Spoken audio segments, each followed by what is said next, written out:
Corintios capítulo 5, verso 7 dice así: Limpiaos pues de la vieja levadura, para que seáis nueva masa, porque sin levadura como sois.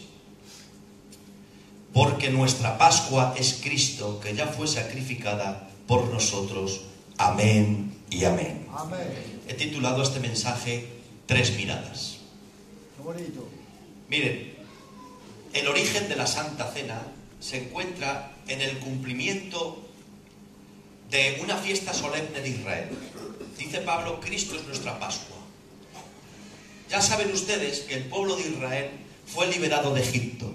Y también saben ustedes que en una de las 10 plagas consistía en el que, como Faraón se endurecía a no dejar salir al pueblo de Egipto, pues la última plaga, la 10ª plaga, consistió en que el ángel de la exterminación de la muerte pasaba por la puerta de los egipcios y el primogénito era muerto, excepto al pueblo de Israel, que Dios les dio una salvaguardia, una salida, una liberación, una redención. Por eso la palabra Pascua significa pasar por alto, preservar o mostrar misericordia. Eso es lo que significa la palabra Pascua. Y les digo a las familias de Israel, mirad lo que os digo, para que seáis librados de este juicio y quedéis exento de esta plaga de que vuestro primogénito sea muerto y ejecutado, sacrificaréis un cordero sin defecto, menor de 1 año, y lo comeréis sin levadura. Lo sacrificaréis y la sangre del cordero la impregnaréis tanto los dinteles de la puerta como los postes de la sangre de ese cordero. Y cuando pase el ángel de la exterminación, pasará por alto y seréis librados. Bueno, pues desde aquel evento Dios instituyó la Pascua como una fiesta solemne y perpetua. Y fíjense, hermanos, el pueblo de Israel, cuando celebraba la Pascua, era una mirada hacia el futuro, porque todo era un simbolismo. Por ejemplo, el cordero que ellos sacrificaban, ¿de qué estaba hablando? Era un anticipo. Estaba hablando del perfecto cordero que iba a venir más tarde. Por eso Juan el Bautista, cuando vio venir a Jesucristo, él dijo en el capítulo 1, verso 29, «He ahí el Cordero de Dios que quita el pecado del mundo». Amén. Era todo un anticipo. El Cordero sin defecto, ¿de qué estaba hablando? Pues que iba a venir el perfecto Cordero de Dios, sin mancha, sin tacha, sin pecado, sin contaminación. Por eso es que dice en 1 de Pedro capítulo 2, 20, dice, porque no se halló pecado ni engaño en su boca. Por eso dice en 2 de Corintios capítulo 5, verso 21, al que no conoció pecado, por nosotros se hizo pecado, para que fuésemos hechos justicia de Dios en él. Por eso dice en Hebreos capítulo 4, verso 15, tentado en toda semejanza, pero sin pecado. Él fue sacrificado y él ofreció su cuerpo, pero su cuerpo era santo, su sangre era santa, él era puro. Él dice en una ocasión, viene el príncipe de este mundo y nada tiene en mí, como queriendo decir, no tiene por dónde cogerme, no tiene por dónde acusarme, no tiene por dónde señalarme. Por eso él era el perfecto cordero y era el acto, el sublime, era el perfecto cordero. ¿Para qué? Para poder redimir a la raza humana y presentarnos sin mancha con gran alegría. Por eso en el monte de la transfiguración aparece Moisés y Elías dando testimonio de él. Moisés, como representante de los profetas, daba testimonio que había cumplido con todas las profecías mesiánicas. Elías como representante de los profetas y Moisés como representante de la Levite, y le hablaban de su éxodo a la cruz. ¿Por qué? Porque la palabra del Señor nos dice que en él hemos sido todos perfeccionados. Los del Antiguo Testamento, dice la Biblia, para que no fuésemos perfeccionados, ellos no fuesen perfeccionados aparte de nosotros, porque la cruz tiene un efecto retroactivo y retrospectivo, es decir, alcanza a los del pasado, alcanza a los del presente y alcanza a los del futuro. Los del pasado eran salvados a crédito en lo que había de venir, gloria al Señor, y nosotros hemos sido salvados por el evento de la cruz del pasado. Por lo tanto, mis queridos hermanos, él representaba ese cordero sin mancha, y dice que la fiesta de la Pascua y impregnaréis los dinteles dinteles y los postes de la casa con sangre, pues esa misma sangre era la del Cordero, que fue impregnada no en los dinteles de la casa, sino en la cruz del Calvario. En un madero fue derramada su sangre. Bendito sea el nombre santo del Señor. Sacrificaréis el Cordero sin quebrar ni un hueso. Así dice la Escritura en Juan capítulo 10, verso 30, creo que era. No recuerdo el texto, 19:36, dice la Biblia, que fueron a quebrar los huesos del malhechor de la izquierda, y después fueron a quebrar los huesos del malhechor de la derecha. Pero cuando fueron a quebrar los huesos de Jesús, viendo que estaba ya muerto, no quebraron hueso suyo, para que fuese cumplida esa profecía mesiánica. Por lo tanto, mis queridos hermanos, ellos, gloria al Señor, cuando celebraban la Pascua, echaban una mirada al futuro, y ellos celebraban con la Pascua que habían sido liberados de Egipto. Nosotros celebramos que hemos sido liberados del mundo. Ellos celebraban que habían dado salvación a su Hijo. Nosotros celebramos que ha venido Cristo a salvar al mundo, no a nosotros solamente, sino al mundo. Ellos celebraban, gloria al Señor, que habían sido liberados, gloria a Dios, y que habían sido rescatados. Nosotros también celebramos que hemos sido rescatados del pecado y de toda la condenación y de todas las cadenas del diablo. Por lo tanto, mis queridos hermanos, Cristo es nuestra Pascua. Ellos miraban hacia adelante, pero nosotros miramos hacia atrás. Aquel sacrificio que se hizo hace 2000 años por usted y por mí. Amén. ¿Cuántos están entendiendo el mensaje? Por favor, pueden decir un potente amén. Amén. Y a su nombre. Cristo es nuestra Pascua. Bien, ahora nosotros celebramos este sacramento. Un sacramento significa pacto santo o juramento santo. Eso significa la palabra sacramento. Y un sacramento es un acto externo que manifiesta una verdad espiritual. Repito, un acto externo o una ceremonia externa que manifiesta una verdad espiritual. Jesús dijo: tomad y comed, porque esto es mi cuerpo, que por vosotros es partido.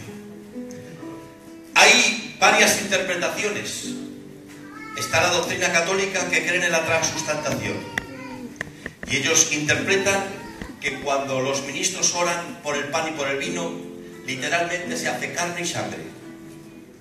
Nosotros no lo compartimos, porque si ustedes, después de haber orado por el pan y por el vino, los llevan a un laboratorio, pues dará que es pan Bimbo o pan de la panadería y mosto.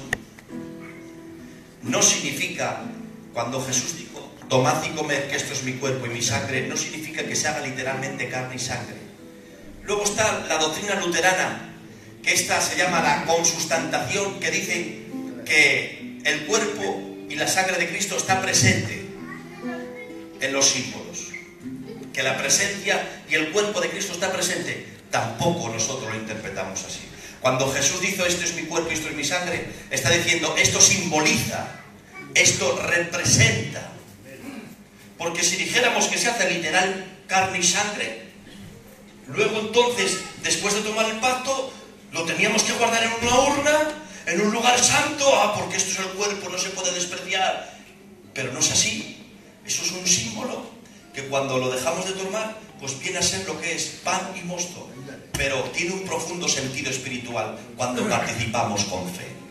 ¿Cuántos están entendiendo el mensaje? Pueden decir un potente amén. Amén. Y el Señor ha dejado este sacramento. Tengo que aclarar que ningún sacramento tiene autoridad legal para darnos salvación. Bíblicamente hay dos sacramentos: está el bautismo en las aguas y la Santa Cena. Repito, sacramento es un acto externo que manifiesta una verdad espiritual. Los sacramentos no tienen autoridad legal para otorgar salvación a nadie, porque si no, entonces tendríamos dos salvadores: Cristo y el pacto, o Cristo y las aguas. Nosotros no participamos para ser salvos, nosotros participamos porque ya somos salvos por gracia. ¿Cuántos se sienten salvos por gracia? Por favor, pueden decir un potente y vivo amén. Y a su nombre. Y ha dejado el Señor este sacramento porque Él sabe que somos olvidadizos, porque Él sabe que tenemos tendencia a olvidarnos de las cosas buenas que Él ha hecho por nosotros. Y dice: todas las veces que os reunáis, cuando toméis de la copa y partís el pan, haced esto en memoria de mí.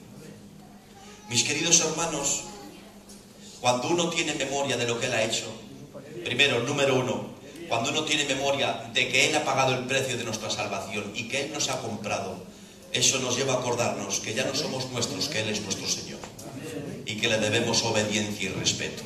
Cuando nosotros tenemos memoria de que Él nos ha liberado de la esclavitud y de las llagas y de las garras del pecado, eso nos lleva a entender y a tener presente que estamos en deuda con Él y que si Él ha muerto por nosotros, nosotros ahora debemos vivir para Él. Y qué hermoso, hermanos, es cada semana hacer memoria de lo que Él ha hecho por nosotros.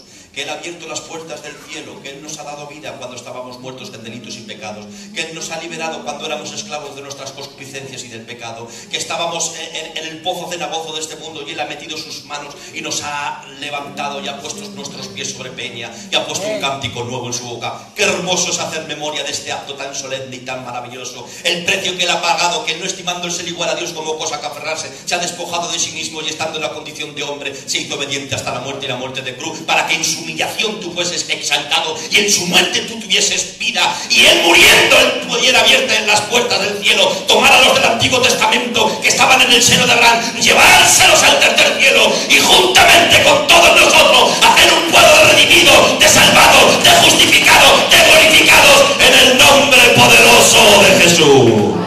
Qué hermoso es tener memoria de lo que Él ha hecho, mis queridos hermanos. Saben, había una anécdota, no sé si la he contado aquí. Había un chavalito que se avergonzaba porque su madre tenía las manos llenas de cicatrices y decía a su madre: mamá, no vengas a buscarme al colegio, tienes las manos muy feas, tienes las manos llenas de cicatrices. Y cuando ya el niño ya tenía 13 o 14 años, su madre le dijo: mira, hijo, ha llegado el día que yo te cuente por qué tengo las manos llenas de cicatrices. La casa estaba en llamas, el humo estaba apoderándose de la casa, los bomberos habían acordonado la casa, tú estabas en la segunda planta, no me dejaban subir, pero yo no hice caso omiso a las advertencias de los bomberos, arriesgué mi vida. Cuando yo subí a la segunda planta, la cunita donde tú estabas durmiendo estaba llena de llamas, pero no dudé en meter mis manos y sacarte. Y aunque tuve unas quemaduras que estuve a punto de la muerte, pero gracias a estas quemaduras tú ahora tienes vida. El niño se arrodilló llorando y empezó a besar las manos de su madre diciendo: mamá, tiene las manos más bonitas del mundo. Las manos del Cristo de la gloria han sido dadas por ti, el costado de Cristo dado por ti, los pies por ti, el sufrimiento, la agonía, despreciado y desechado entre los hombres, varón de dolores experimentado en quebranto, como que escondimos de su rostro como menospreciado y no lo estimamos. Ciertamente sufrió nuestras enfermedades y nuestros dolores, pero nosotros lo tuvimos por herido y abatido de Dios, mas el castigo de nuestra paz fue sobre él y en su llaga fuimos sanados.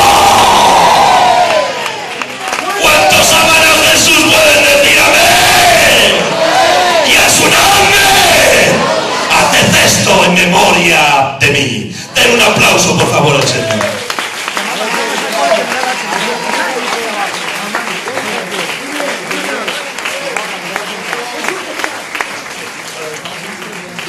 Tres miradas.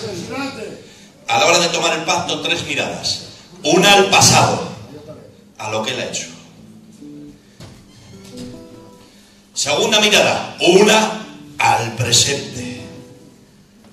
Y ahora el apóstol Pablo nos enseña que a la hora de participar de la Santa Cena debo de tener un juicio personal de mí mismo y debo de mirarme por dentro. Cuando tú tomes el pacto no tienes que mirar al hermano que tienes al lado. Tú no vas a dar cuentas de las faltas del hermano, tú vas a dar cuentas de tus faltas y de las mías.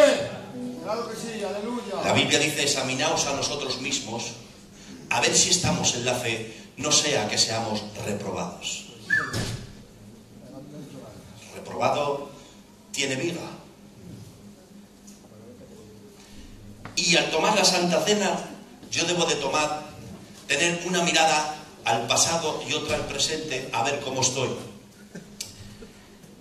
Si vemos en 1 Corintios capítulo 11 verso 7, el apóstol San Pablo escribe exhortando a los corintios. ¿Por qué? Porque participaban de la Santa Cena sin discernir el cuerpo de Cristo. ¿Y en qué consistía? Consistía, hermanos, en que a la Santa Cena estaba unida a la fiesta del ágape, a la fiesta del amor. Era una fiesta que ellos tenían en la que juntaban todas las comidas. Era como hacer aquí en la iglesia pues una reunión de armonía y luego merendar todos juntos. Pues esa fiesta la llamaban la fiesta del ágape, la fiesta del amor. Y al final de la cena o de la comida participaban de la Santa Cena. Habían unido esa administración de iglesia o esa fiesta, la habían unificado con la Santa Cena. ¿Qué ocurría? Que en esa fiesta de ágape, pues los ricos traían mucha comida y los pobrecicos que tenían poco, pues traían pues una muy poquita cosa. Los que traían abundancia avergonzaban a los que traían poco. E inclusive de tanto cenar y de tanto beber, algunos se llevaba a embriagar. Y al final de esa merendola, en la que muchos eran despreciados y ofendidos por no tener mucha comida, al final de esa merendola participaban de la Santa Cena. ¿Qué ocurría? Pues que participaban con un espíritu indiferente e irreverente. Habían hecho de algo espiritual algo común. Habían hecho de una cosa tan solemne, la habían rebajado a la categoría pues de una cosa ordinaria, cuando la Santa Cena no podemos participar de ella como si fuese algo ordinario. Y tiene que reñirles, y tiene que exhortarles y decirles: estáis participando indignamente porque no discernís el valor y la solemnidad de este hecho. Discernir significa juzgar, examinar, entender. Habéis hecho de la Santa Cena algo común. Participáis de forma irreverente, de forma indiferente. No tenéis conciencia de la solemnidad que tiene el participar de este acto. Por lo tanto, siempre nosotros hemos interpretado que participar indignamente es aquella persona que participa persistiendo en pecado, y es verdad, pero no solamente es eso. Cuando una persona pasa por aquí y participa de forma indiferente e irreverente, muchos participan masticando chicle, otros según se acercan están riéndose el uno con el otro, otro es como que van a coger el turno del día, el papelito. ¡Gloria a Dios! Cuando verdaderamente, si discernimos la solemnidad del acto, tenemos que pasar en meditación, tenemos que pasar hasta a la hora de participar con los ojos cerrados, en oración, en respeto, con esa actitud temerosa. ¿Qué es lo que ocurre? Que el paso de los años estamos participando por tradición, por religiosidad. Otros participan porque se levanta el otro participa porque es que no lo siento, pero es que me da el H que van a decir si no me levanto. Están participando de este sacramento, pero su actitud no está en sintonía con el significado espiritual. Eso también es participar indignamente sin discernir el cuerpo de Cristo.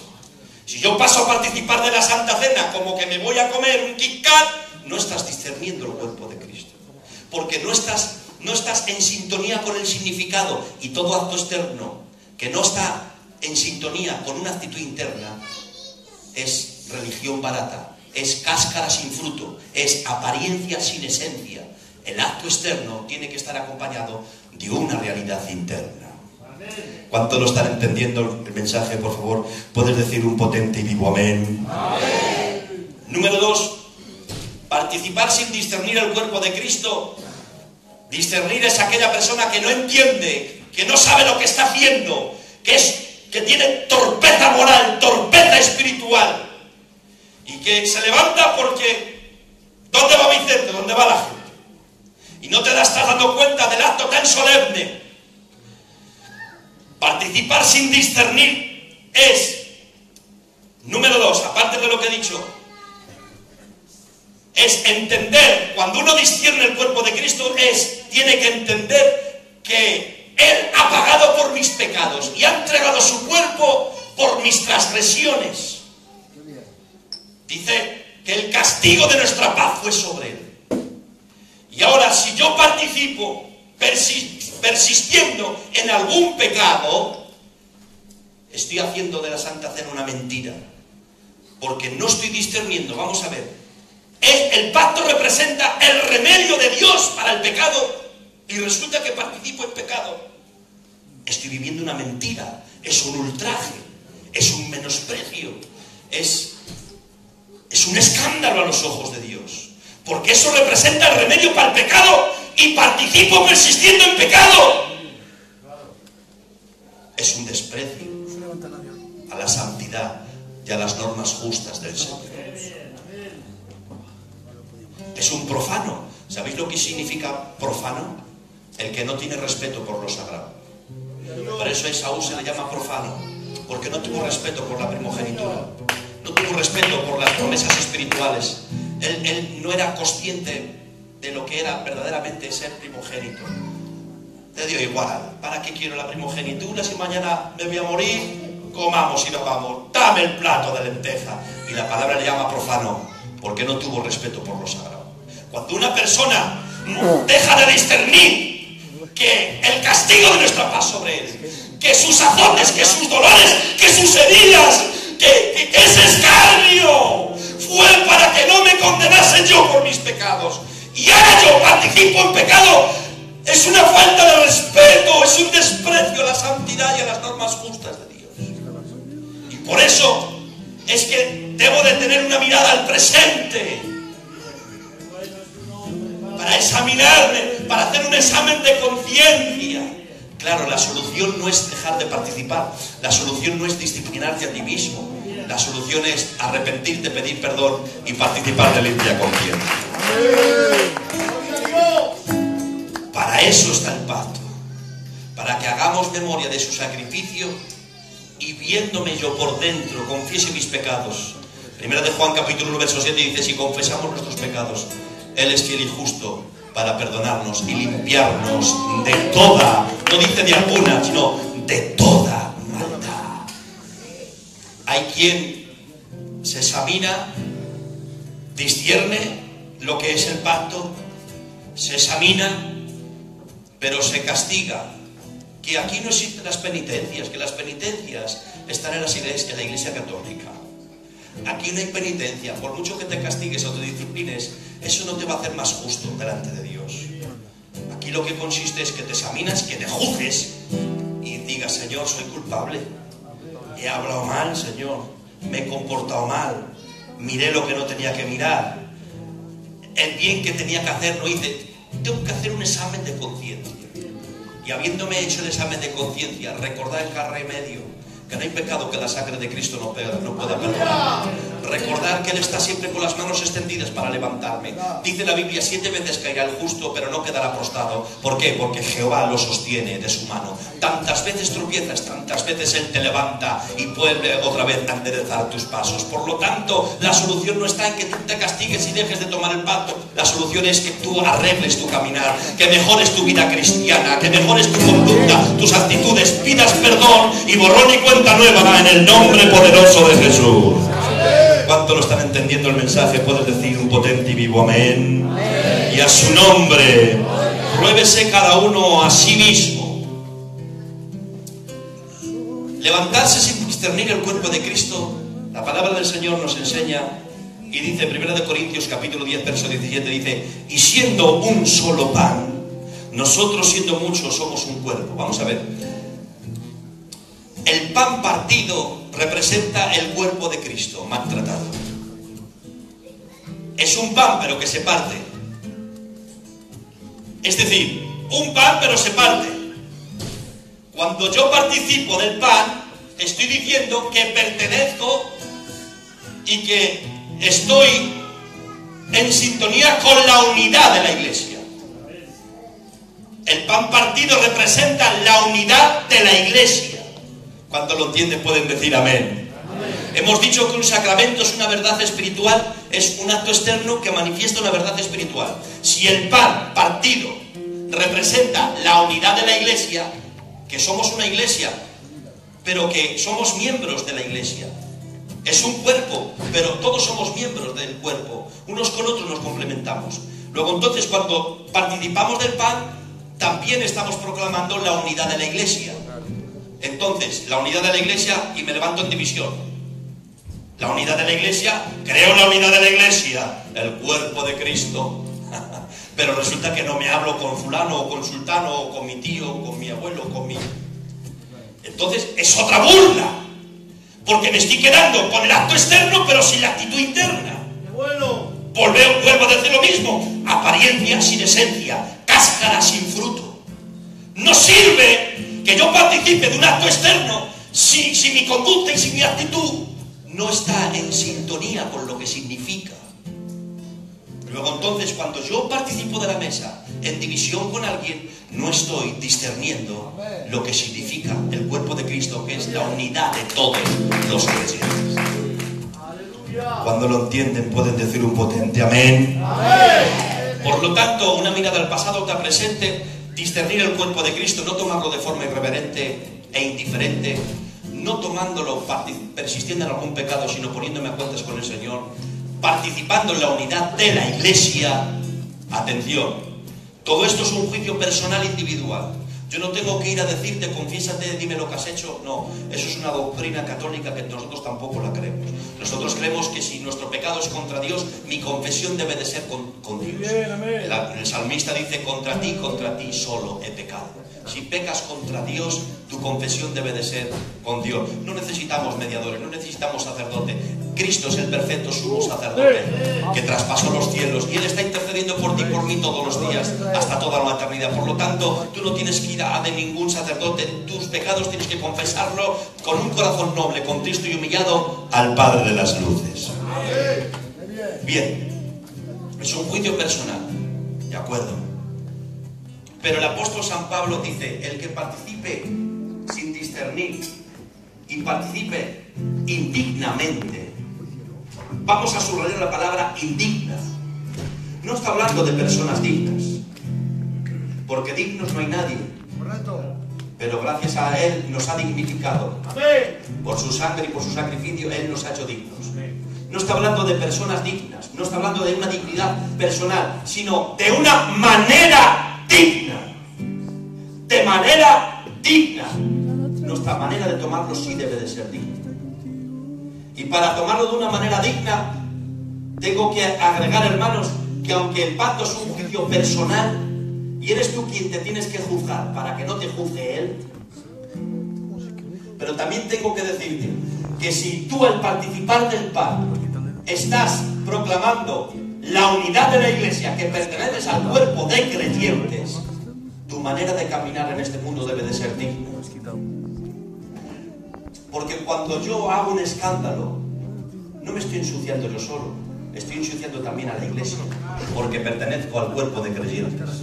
Si yo hago un escándalo en el mercadillo, no me estoy ensuciando yo solo, estoy ensuciando al cuerpo de creyentes. Si yo te cometo algo que arruino mi testimonio público, no solamente me mancho yo, también mancho a la iglesia de Belén. Por lo tanto, cuando el pecado o mi actitud ya no es algo personal, sino que es algo público, entonces ahí ya no pasa de ser un juicio personal, ahí ya es otra cosa. Si yo arruino o mancho el nombre de la iglesia por una mala conducta, entonces debo de tener respeto. Y no debo de participar de la mesa sin contar con mi pastor. Para eso hay un pastor puesto.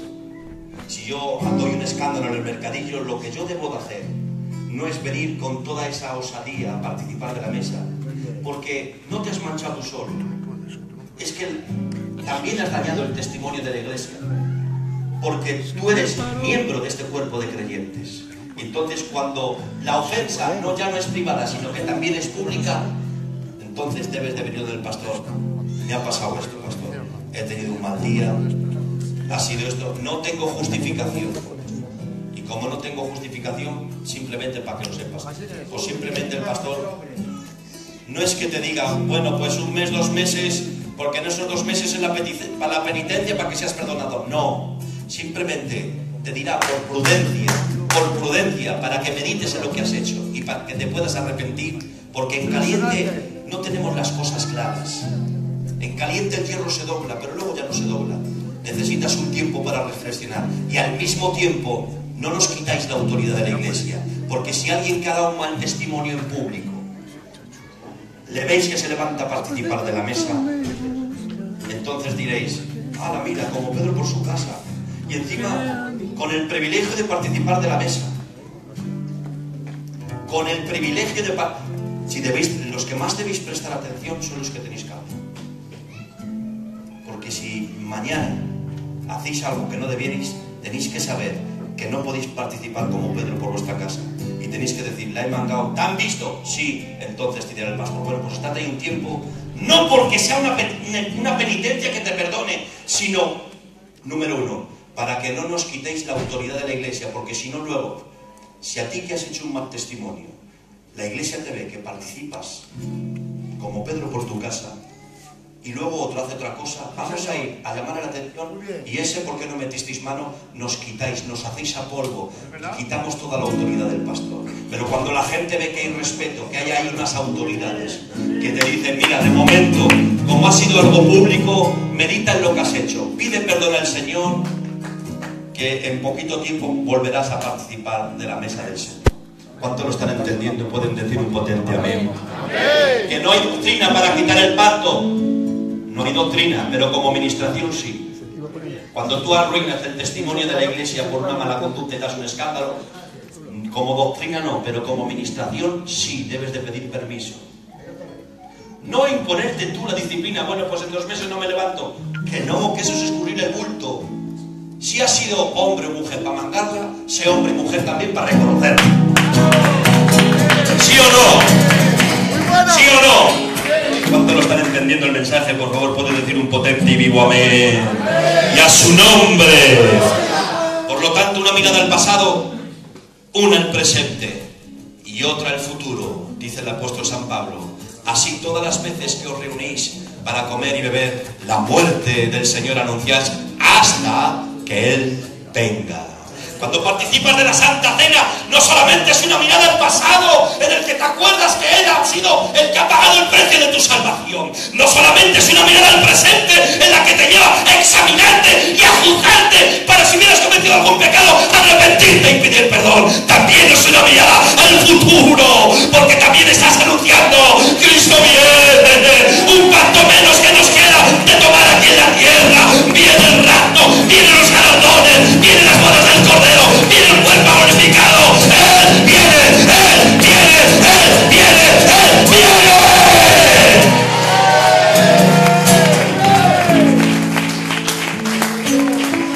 ¿Te das cuenta el profundo significado que tiene el tomar la Santa Cena? Para que yo pase de forma irreverente e indiferente, de forma fría o tradicional, por guardar cola que se levantan todas las hermanas. No, hombre, tiene mucho significado. No seamos indiferentes a lo que la solemnidad conlleva de este acto. Bendito sea el nombre santo del Señor.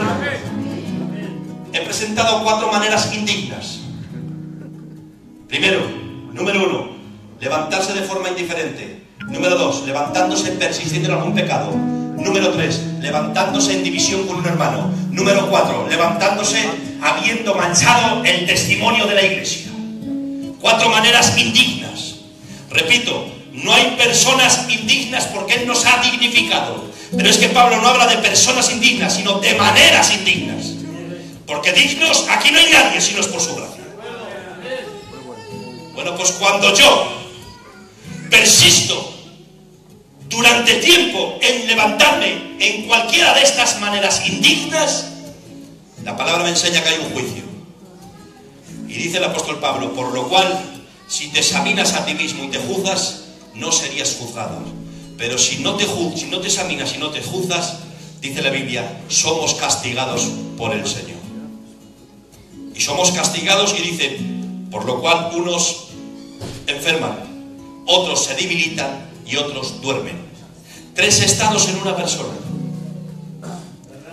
Enferman, se debilitan y duermen. Está hablando físico, no está hablando espiritual. Está hablando de que como no te examinas ni te castigas tú, te tiene que castigar Él. Y no estamos hablando de un juicio espiritual, estamos hablando de un juicio físico. Enferman, se debilitan y duermen. Cuando la palabra aparece, la palabra dormir, está hablando en relación de la muerte de los creyentes. Dice Primera de Timoteo capítulo 4 verso 13 dice: no quiero que ignoréis acerca de los que duermen, porque si sabemos que Jesús murió y resucitó, así traerá Dios con Jesús a los que durmieron en él. Es decir, habla del creyente cuando parte. No le dice, la Biblia no dice que el creyente muere, la Biblia dice que el creyente duerme, porque será despertado al toque de la trompeta. Por eso el apóstol San Pablo, cuando dice unos se debilitan, otros se enferman y otros duermen, está hablando de que hay tres estados en una persona, que cuando yo participo en cualquiera de estas maneras indignas de forma persistente, hay un juicio, y el juicio empieza enfermando. Y si persistes tú en esa actitud de indignidad, te debilitarás. Y si persistes, puedes llegar a dormir. Pero atención, esto es un juicio que atañe a la carne, no a la salvación. Por eso dice el apóstol San Pablo: para que no seáis condenados con el mundo. ¿Cuál es la intención de Dios? Cuando Dios emite un juicio, no es para condenarte en el infierno. Cuando Dios emite un juicio, es para llevarte al arrepentimiento y hacerte recapacitar y hacerte volver en sí.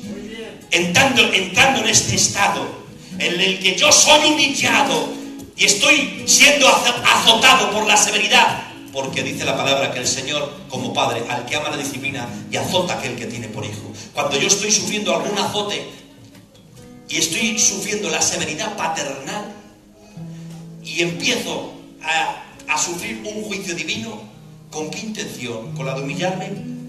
¿Con la de hundirme? ¿Con la de echarme al infierno? No, es para que, aunque sea en las ansias de la muerte, te arrepientas y el Señor te pueda coger de los 4 pelos que te quedan y llevarte para el cielo. En una palabra, yo sé que esto es muy serio y difícil de tragar. Prefiere Dios que te mueras físicamente, pero que en la entrada de esa muerte física te arrepientas y pueda llevarte para una eternidad, antes que vivas físicamente y te condenes por toda una eternidad. Claro, alguno puede decir: entonces, Josué, el pecado lo paga Cristo y nosotros, ¿yo también tengo que pagar el pecado? No, el pecado lo ha pagado Cristo en la cruz, pero cuando el Señor emite algún juicio es para llevarte al arrepentimiento, para que en ese estado de humillación puedas aclamarte al Señor y puedas darte cuenta de tu mala actitud, de tu obstinación, de tu rebeldía, y pueda cogerte el Señor de los 4 pelos que te quedan, aunque estés en las anchas, aunque estés en la agonía. Si te arrepientes, pues a lo mejor el Señor puede sanarte y darte vida física, o no. Claro. Dice: para que no seáis condenados con el mundo. Los juicios de Dios tienen el objetivo de que no seas condenado con el mundo, sino que te vayas con Dios. Entonces nos has puesto, Josué, en un panorama, 4 maneras indignas, hay juicios en la carne. ¿Quién toma el pacto? Este mensaje no es para que dejes de tomar el pacto, este mensaje es para que entiendas la solemnidad del acto, te arrepientas, pidas perdón y participes con una limpia conciencia. Hay sangre para ti, hay gracia para ti, hay perdón para ti, hay salvación para ti. Solamente es que tú levantes tu mano, confieses, cambies de conducta y el Señor pueda comerte a besos como hizo con el hijo pródigo. En el nombre precioso de Jesús. ¿Habéis entendido el mensaje? Pues ha sido un placer predicaros. Ojalá te haya hecho bien.